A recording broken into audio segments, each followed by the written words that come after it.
It is Friday, February 28th, and let's talk about our love for the game.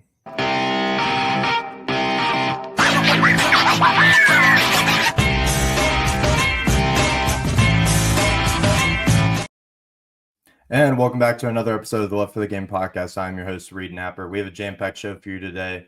Some of the topics we'll be talking about today are how similar are college football and the NFL nowadays with the hiring of some recent GMs around the college football landscape. We'll be discussing that.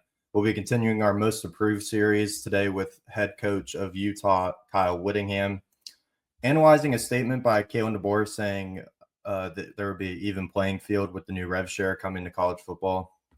And we'll be finishing off the show with some life advice I received from the one and only Josh Pate. But to begin today's show, we'll be recapping a meeting held down in Texas earlier this week by the College Football Playoff Committee. Now, this was first reported by Ross Dellinger of Yahoo Sports, and he goes into detail of there wasn't really any hashed out agreements made from these meetings, and future meetings will be taking place at a later date to discuss what the format of the new playoffs that will be coming. And a quote from this article by Ross is that conference commissioners need more data before making a decision on straight seeding model that would eliminate the automatic first round buys assigned to the four highest ranked conference champions. And now a question I have from reading this article first off was, what more data do conference commissioners need? I mean, all four of the conference champions that got first round buys got eliminated in the first games that they played last season. And the fifth conference champion, Clemson, lost in the first round by Texas by double digits. All the first round games were blowouts. I don't understand what more data do they need. Now, my dad would always tell me that 2 points don't make up a trend, and that is true. But in this case, I don't think they really need a trend to consider changing this format and consider changing the seating. I think it's criminal, honestly, to have some paths easier than others. So, say for instance, like Oregon last year ended up getting a first round bye for winning the Big Ten, but had to play Ohio State in their first game and ended up getting steamrolled. And then compared to, say, Penn State, for example, got to host SMU in their first round game at home, blew them out, got to play Boise State in their second round game, who arguably wasn't up to par of competition for Penn State, even though they ended up winning the Mountain West Conference champion. They end up getting blown out by Penn State in the second round. So my point is, what more data do conference commissioners need to be able to change this seeding style to a straight BCS model where, you get your 112 matchups, your 211, no buys at all. I'm not a fan of the buy system at all. I think if we give automatic spots in the seeding in the tournament for conference champions, I think that would be a better model. But I think we need to reward regular season records accordingly. And I mean this by, again, using Oregon as an example from last season. They finished the regular season undefeated, won the Big Ten conference championship against Penn State. And they arguably got the hardest, road to a national championship. They would have to play Ohio State, who they ended up losing to. Then they would have had to play the winner of Texas and Arizona State, which would have been Texas. And then they would have had to play Notre Dame in the national championship game.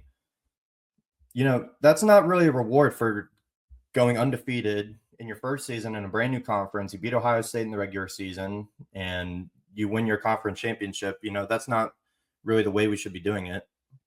We should be rewarding the teams that have the great regular seasons, that perform at a high level throughout the season. And, in the cases go undefeated in the regular season, I think we should be rewarding those teams and giving them a favorable draw in the tournament style without the first round buys. So Oregon would have been your number one seed in last year's tournament. They would have had to play the 12 in the first round, which would have been Clemson. And that would have been a way more favorable matchup for Oregon going forward. So I think we should go to the NCAA basketball tournament style seeding where you get the 116 matchups and stuff like that. I think that would be a better format for the tournament going forward, personally. And there were also discussions of a financial compromise for teams going forward in the tournament. And then it talks about how the conference champions, they get $8 million straight up for winning their conference and getting in the tournament. But then each team that makes the tournament also gets a $4 million stipend for making the tournament, and then $4 million on top of each round that they make it through. And I'm perfectly fine with this compensation model. I think the teams that do win their conferences should get the extra $4 million, so the $8 million total, not be rewarded a bye, because you're already getting another $4 million for winning your conference and having the benefit of a higher seed or wherever you're placed accordingly. And then each team that does make the tournament wouldn't make the $4 million, and so on and so forth. So I think this compensation model is perfect. I think it's fine how it is. Not to mention the additional marketing and merchandise sales and ticket sales that teams get along with making it far into the tournament. So your bowl games, the neutral site games, the merchandise that comes with those games, and the college football playoff branded merchandise that teams are able to put out there for fans. So I think there's multiple ways, if your team is good enough and seated properly throughout the tournament, there's definitely ways to make money throughout the tournament going forward. So the verdict I have, we go to a BCS model, straight seating, no computer generated rankings though. We use the committee still to rank teams accordingly with logic. No, absurd seedings going forward. So we're not getting SMU going to Penn State. We're not getting Clemson going to Texas and looking at blowouts. Now, there still could be blowouts, obviously, but I think it would be more justifiable if we go to a straight seeding, and therefore you're getting the weaker teams going to higher ranked teams that are more worthy of being at those higher rankings for sure. And honestly, keeping the compensation format the same, I think that's perfectly fine. But the biggest gripe I have, honestly, is eliminating the buys. Go to the college football or the college basketball tournament seeding style, 1 through 16, or however many teams end up being in the tournament.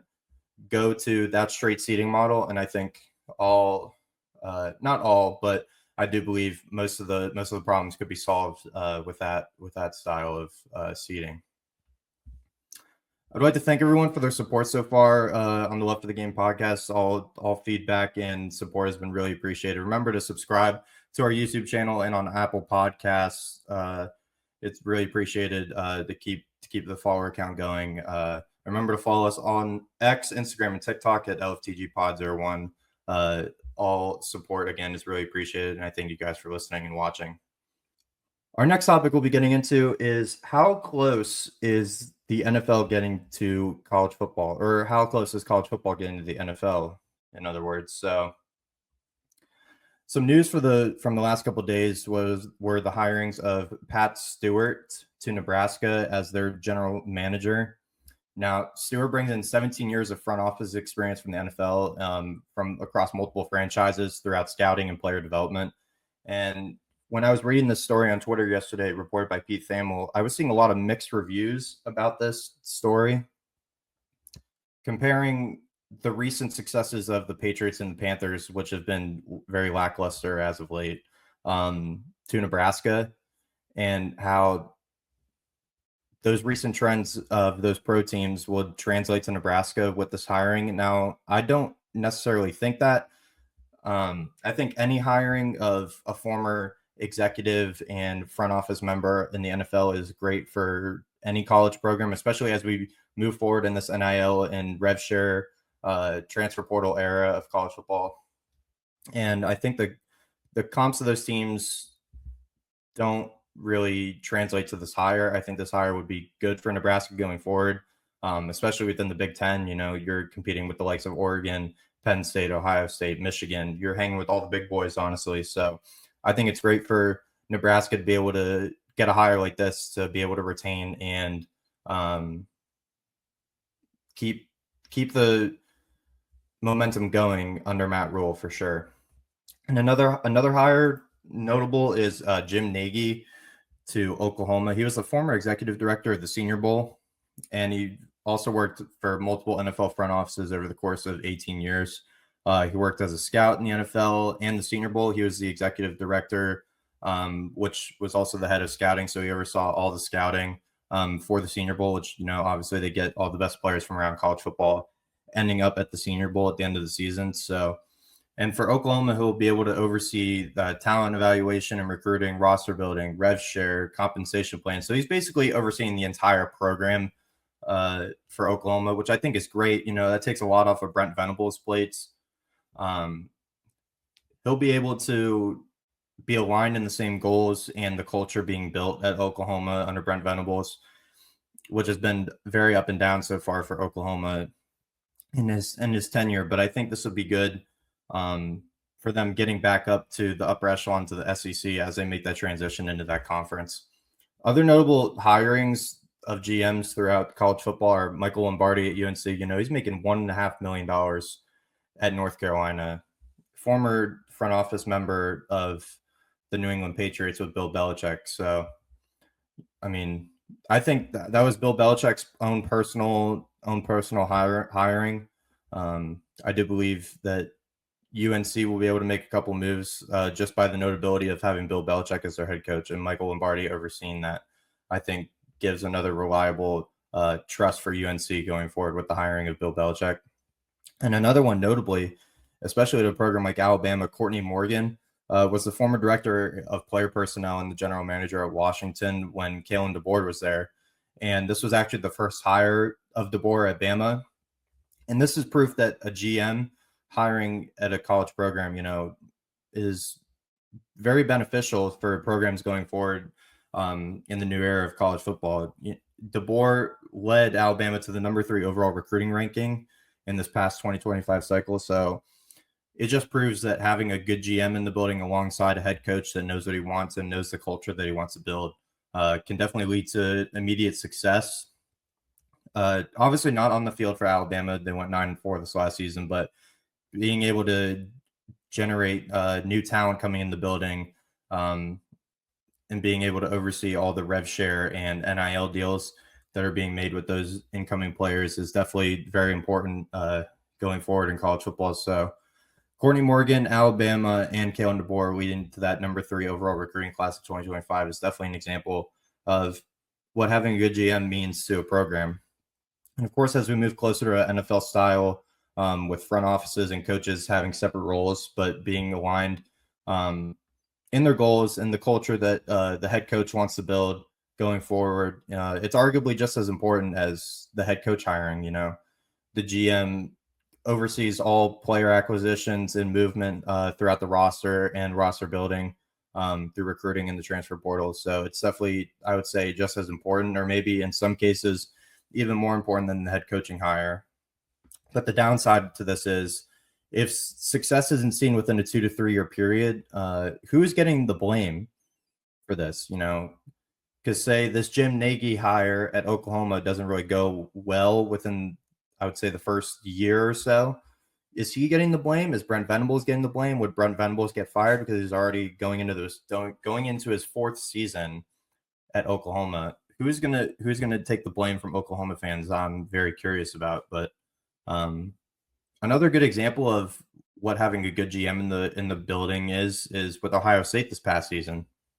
Ryan Day was on the hot seat after that Michigan game, but they do end up making the playoff, going to win the national title. And Mark Pantoni, their GM, has to receive a lot of credit for building that roster with Ohio State. Now, granted, they allegedly spent $20 million on the roster, but I mean, that obviously paid off in the long run. They won a national championship and led to an extension for Ryan Day staying at Ohio State for the foreseeable future. So I think Pantoni has to get just as much credit as getting Ohio State to that national championship as the coaching staff, and Ryan Day has to get. Obviously being able to bring in players like Jeremiah Smith, Caleb Downs, etc., and retaining all of the senior players that they had on that team last year, I think is very beneficial. So Pantoni needs to get a lot of the credit there for Ohio State.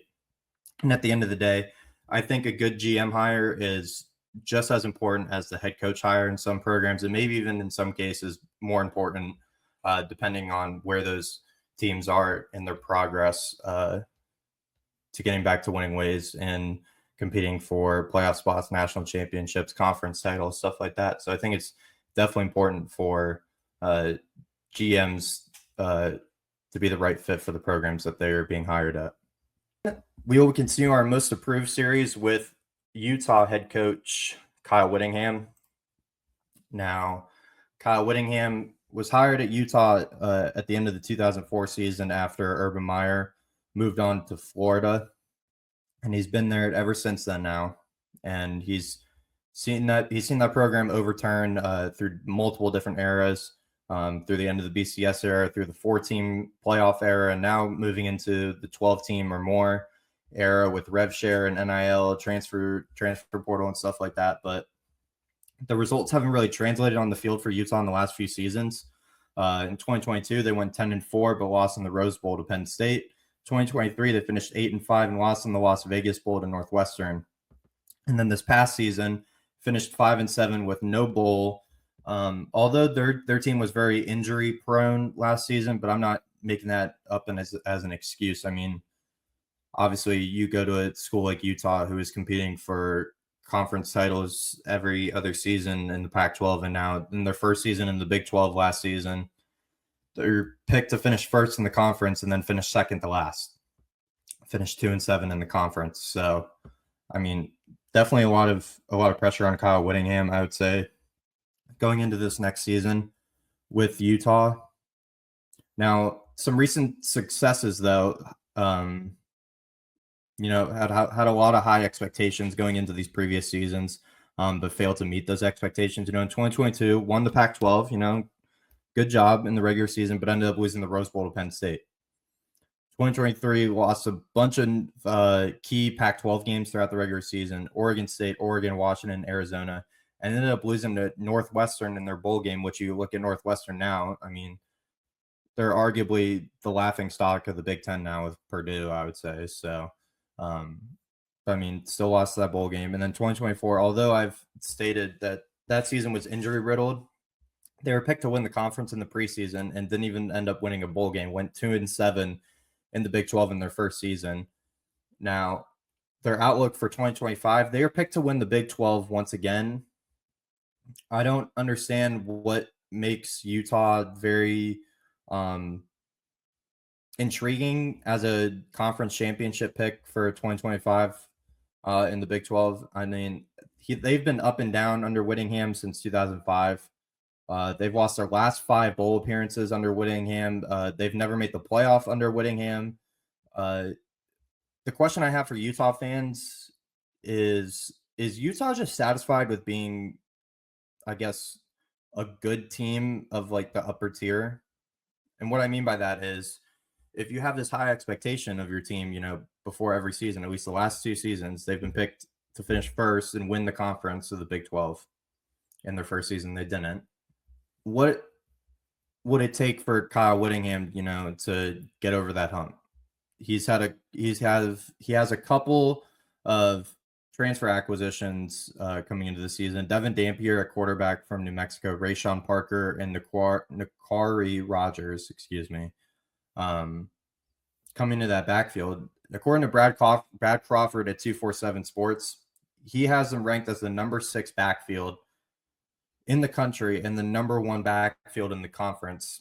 I don't really understand what all that turnover is going to lead to success in 2025, especially when your team clearly proves if you get a decent amount of injuries, you can't, make up the difference. You don't have the depth on your roster to be able to recover the season, at least to make a bowl game or compete within your conference. Now, they do have a favorable schedule, I would say, in 2025. They open up at UCLA. Their second game, they're at Wyoming, which is very interesting to me. A school of Utah's caliber going to Wyoming. And then they have home games in conference against Texas Tech, Arizona State, Colorado, and Kansas State. So they returned a bunch of veterans on the defensive side of the ball, which ranked 3rd in defense in the Big 12 in 2024. And another question I have about this is, why is Utah being picked to win the conference when other teams saw way better success in the 2024 season and they're not being picked to win the conference? For example, BYU was undefeated for a large majority of the season, tailed off near the back end of the season, but then won their bowl game against Colorado. Arizona State who ended up winning the conference after being picked last to finish in the conference, and made the college football playoff, gave Texas a hell of a game, but ended up losing that one. And Iowa State, who ended up winning 10 games and beat Miami in their bowl game. So I don't understand why these people that are making these odds are picking Utah to win the conference again. I would easily have Arizona State or Iowa State personally above Utah going into this next season to be able to win the conference. And the verdict I have with Kyle Whittingham having the most to prove, if Kyle Whittingham can at least win or be in contention for the Big 12 title with the roster he's acquired, again, a veteran defense, a bunch of key transfers coming in on the offensive side, a favorable conference schedule, if Utah can't at least be in contention for the Big 12 championship by the end of the season, I think they need to move on from him. I don't really understand what the hype has been around Kyle Whittingham. You know, he's had multiple players stay there for a very long time. Yeah, I just don't really think that Kyle Whittingham, if he doesn't see success with this roster, with this favorable schedule going into this next season, I think they need to move on from him personally. So I view this as a very, very key season for Kyle Whittingham coming into 2025 for sure. Next up, we'll be analyzing a quote by Alabama head coach Kalen DeBoer. According to Pete Nakos of On3, he stated that there would be an even playing field coming in 2025 with the new rev share and everything changing throughout the landscape of college football. And quote, having a more balanced playing field helps our situation. It allows us to get where it was at one point just a few years back. Whereas recruiting is real recruiting, not just someone who's going to put in the highest bid. And I didn't really understand this quote at first, personally, because first of all, DeBoer is not Nick Saban. He's developing his own culture, his own brand at Alabama. I think the comparisons to Nick Saban and everyone asking questions, is Kalen DeBoer going to live up to Nick Saban's legacy at Alabama? That just needs to stop.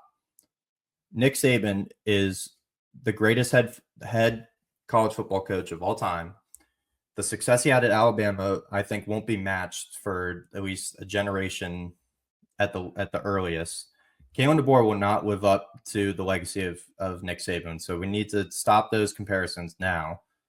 And I agree that it could make an even playing field, but also I think the moves that they've made off the field, will improve their success within the year two, cleaning up the offense under Ryan Grubb. Who's going to be the quarterback between that quarterback battle, the three quarterbacks battling it out down there in Alabama. But when he says the highest bid, who's going to put in the highest bid for these players, kids, at least similar to me, I'm a young adult, I would say 22 years old. We gravitate to money. So if you're throwing $500,000 at one player to come to Alabama, but then say Oregon's throwing $750,000 at this player, players, I think, gravitate more to the money nowadays, personally. I mean, we're seeing players get tampered with all the time throughout the transfer portal. An example, Jeremiah Smith allegedly got $4 million from Miami to enter the portal and go to Miami. There's definitely more parity coming throughout college football with the NIL and rev share, that's for sure. I totally agree with that. But what's to say it's going to make it an even playing field? I'm not really sure, because you're still going to get bidding wars time and time again between these programs. Tampering will still be a thing until the NCAA implements their I forget what they called it, but their arm of enforcement. Until the NCAA enrolls their arm of enforcement, they're not going to stop. There's not going to be a tampering stoppage. There's not going to be a discussion of whether players can get this amount of money from one school and another school is paying them more, so they're going to go to the school that's paying them more. That's not going to stop until that arm is enforced and is ready to go. So I was questioning the statement by Kalen DeBoer. I don't really think it will make an even playing field coming in the near future. It could, but I still think we'll be seeing bidding wars time and time again throughout this new era of college football. And finally, we have a clip from Josh Pate's college football show. Now, I entered a question. He was doing a mailbag episode the other day, and I entered a question on his show that we are going to show now at the end of the episode. But I just want to talk about and analyze the response he gave to my question. So I asked for some advice about coming into this college football media space, and the initial reaction I had to watching it the other night was I didn't expect the type of answer that he gave. I was actually very shocked at the answer that he gave, and I know this is only the beginning of my journey throughout this world of college football media, and I just want to be able to do my best, provide the best up-to-date news and content that I can for you guys out there. So I really appreciate you guys listening again. But, I've grown up a Penn State fan my entire life, and I try to stay really not biased towards Penn State, but I try to have a very neutral outlook on them at least and give my best take on the whole landscape of college football as a whole. And I've been going to games since I was 6 years old. So I'd say I'm a very diehard, at least Penn State and college football fan as a whole. I've grown to love the sport as a whole and not just Penn State over the last couple seasons. And, I've watched Penn State, through their darkest times at the tail end of Joe Paterno's career to now being back in the college football playoff for the first time and competing for a national championship this last season. Being in that discussion was very, very, it was different because it was obviously new to me. I never had seen Penn State compete at those levels before. So it made me fall in love with the sport even more. I want to be able to do this full time, maybe one day if we get to that point. I would love to be able to cover this sport for a living. And I just think that the advice that Josh Pate gave in this clip is definitely something I'm going to take with me for the rest of my life. So we're gonna run this clip, and that's gonna be it for me today. I really appreciate you guys listening to this episode of the Love for the Game podcast. Remember to like, comment, and subscribe on YouTube, and follow us on Apple Podcasts. All followers and feedback on there are greatly appreciated. Remember to follow us on X, Instagram, and TikTok at LFTGPod01 for up-to-date news and clips and everything from these episodes. I really appreciate all the support you guys gave. We're going to run this Josh Pate clip real quick. And thank you, everyone, for listening. God bless. Have a great day. Next question. Love for the game, Reed, in other words, from Pittsburgh. He hit me and said, what advice or feedback have you received going into college football's media space? I'm just getting started. I want to know your thoughts. Well, the first thing I'd ask, Reed, is do you love college football? This seems so simple, doesn't it? This seems like an afterthought. Of course, if you want to cover college football, you love college football. You'd be surprised, Reed. You'd be really surprised at how many people are out here covering sports, including college football for a living, who do not love college football. Now, it's the free market, so, hey, if you can get a job doing it and you want it, you should be able to have it. But my advice would be if you don't love this stuff, I would pursue other avenues. If you do love it, then pursue it. But it's always kind of disappointing, when you look at someone, and you see them just like I do. There are people in the sports media world who seem to only come alive when there's a scandal or, when a coach gets fired or when there's an investigation. And it's like everything but the game on the field is what they're the most passionate about. I have a theory. That's why a lot of these folks dove headfirst into the story about playoff expansion. Because it had to do with storyline, drama, intrigue, combating conferences, but it had nothing to do with the play on the field. Same thing exists in the NBA. You got folks who get 10 times more excited talking about a trade than they do the games on the court. And it's because they don't really love the game. They love basically treating it like a Netflix series. They kind of love that, or treating it like politics, because a lot of these folks would rather be covering politics. It's just that when they were, headed down the interstate of media, the political off-ramp was closed, so they had to wait and get off on the next one. It just happened to be sports. So, love it. Make sure you love it if you're going to cover it. Next thing, don't even check your numbers for like 2 years. When I got here and we started the show, and me and director Colin were doing this thing down in Brentwood, which is in Tennessee, and it was during the middle of COVID. I mean, we weren't even looking at the numbers because we were starting from scratch. And even if you're doing a great job, which we weren't necessarily doing, but even if you're doing a great job, even if you're doing the best show in the world, you don't take off overnight, which is a good thing because long term, that means that it takes being the cream to rise to the top. That's a net positive for the space. But in the short term, that means you're going to struggle and you're going to get 23 views, even though you think you just did the best segment of your life. And you may be right about it. You don't get validated by the numbers early on. That'll just depress you. Stack your show for your audience and not yourself. So, big mistake that a lot of people make is they put stuff in their show or they put stuff in their rundown that they want to talk about. But you're not your audience. The audience is the audience. So there are a lot of things that I love that we never talk about on the show. There's a lot of stuff I could do without that we do talk about on the show. Because over time, you guys have definitively told me what you do and you don't care about. So that's the show. These are all very simple concepts. It's just so many people screw them up that if you get the basics figured out, you can really succeed big time. I would say also, and this is a huge benefit, be your audience. I was at dinner last night with someone, and we were talking about the psychology of audience building and, looking for a cheat code or a shortcut. How do you relate to college football fans? Well, here's a secret. Grow up a college football fan. Hang out with normal people your whole life. Go to lunch with your buddies every day who are also working 9-to-5 jobs in West Central Georgia and eat barbecue and talk about college football. It's what normal people who grew up where I'm from do. That is our audience for this show. So I am the audience. So it's not very hard to relate to people when you are those people. Now, if you parasail in from the Northeast and you went to one of the classic journalism schools and you kind of have to tighten the bow tie a little bit, make sure the sweater vest is properly aligned before you go on air, you may struggle relating with these folks. But these are my folks. I am these folks. So there's no struggle. So Reed, I would ask you, before you define the audience that you want to have, are you that audience? And then if you are, the final question is the toughest one. Why would anyone care what you have to say?